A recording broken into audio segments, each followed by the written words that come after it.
Episode 1: The Whispering Dolls of Willow Creek. Welcome, Midnight Mummers. Tonight, I invite you into a place where innocence is only a mask for evil. This is the story of the Whispering Dolls of Willow Creek. It was early autumn when Maya and Aryan arrived at Willow Creek. The road was long, winding through misty forests and abandoned farmlands. By the time they reached the outskirts of town, the sun had sunk low, casting long shadows across the cracked pavement. They were a young couple, full of dreams, maybe a little naive. Aryan, practical and determined, believed he could restore anything with enough hard work. Maya, a romantic at heart, imagined their new life as a kind of fairy tale. The house they inherited stood alone at the end of a dirt path. A mansion, yes, but one left to rot. Windows boarded up. Roof sagging. Vines clawing their way up the stone walls like fingers desperate to escape. Maya pressed her face to the car window and whispered, almost to herself, "It's beautiful." Aryan smiled, though his grip tightened on the wheel. Inside the diner that first night, the locals watched them. Some avoided their eyes. Others muttered among themselves. Finally, an old man approached their table. His voice was low, raspy. "That house doesn't want you there.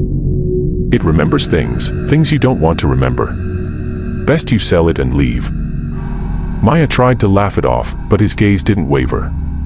Aryan shook his head and muttered, "We'll be fine." But even then, deep down, he felt uneasy. Days later, during the renovations, Aryan stumbled across a locked door in the west wing. The wood was warped, the handle rusted, but with enough force, it creaked open. A blast of stale, icy air rushed past them. The room inside was untouched, almost preserved in time. And on the shelves sat dolls. Dozens of porcelain dolls, each with painted faces and delicate lace dresses. Their eyes, glassy and sharp, glittered in the dim light. Their smiles stretched a little too wide, as if mocking anyone who dared to look too long. Maya wrapped her arms around herself. Creepy, she admitted, but they're kind of fascinating. Aryan wanted to shut the door, maybe even nail it shut. But Maya insisted they clean them, polish their cracked surfaces, and display them in the living room. She said they gave the mansion character. Character was not the right word. At first, it was subtle. A faint giggle echoing down the hallway late at night. A whisper too soft to catch. Aryan said it was the pipes. Maya said she must have imagined it. But then, things moved. One morning, Aryan found a doll sitting neatly on the stairs. He swore he'd seen it locked in the glass cabinet the night before. Maya denied touching it. They argued, voices sharp and bitter. Their first real fight in the house. That night, Maya woke to something else. A sound so faint, it almost blended into the silence. A lullaby. The tune was delicate, almost soothing. But in that still house, it felt wrong. Out of place. Barefoot, she crept down the stairs. The living room glowed faintly with moonlight. Her breath caught. The dolls were gone from the cabinet. They sat in a circle on the wooden floor. Their faces all turned toward the center. The song stopped. Silence pressed in. Then, with a sharp crack, one doll's porcelain head snapped to face her. Its painted smile seemed to grow, stretching unnaturally. And in the hush of that room, a whisper seeped into her ears. "You don't belong here." Terrified, Maya convinced Aryan to call a local paranormal investigator. His name was Mr. Das. He arrived with worn books, charms, and a face hardened by years of dealing with the unseen.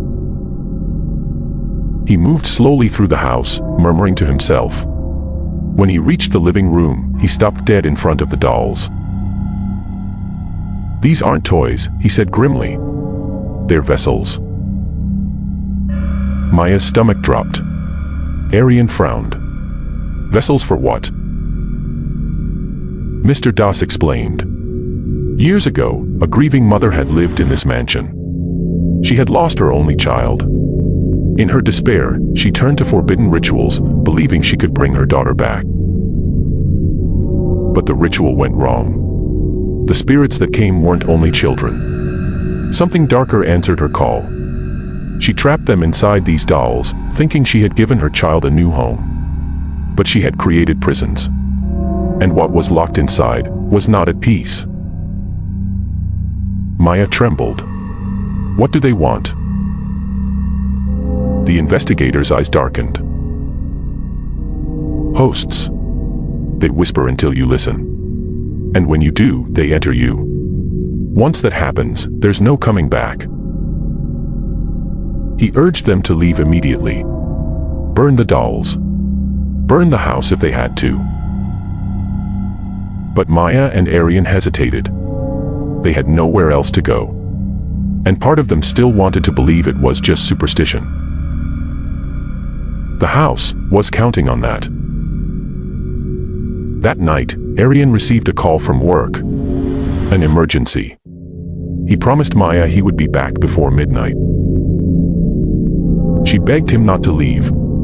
He kissed her forehead and whispered, "It's just one night." When the clock struck 12, the house seemed to breathe. The walls groaned. The air grew heavy. The lights flickered until darkness swallowed everything. And then, the whispers. This time, they weren't faint. They were everywhere. Close. Clear.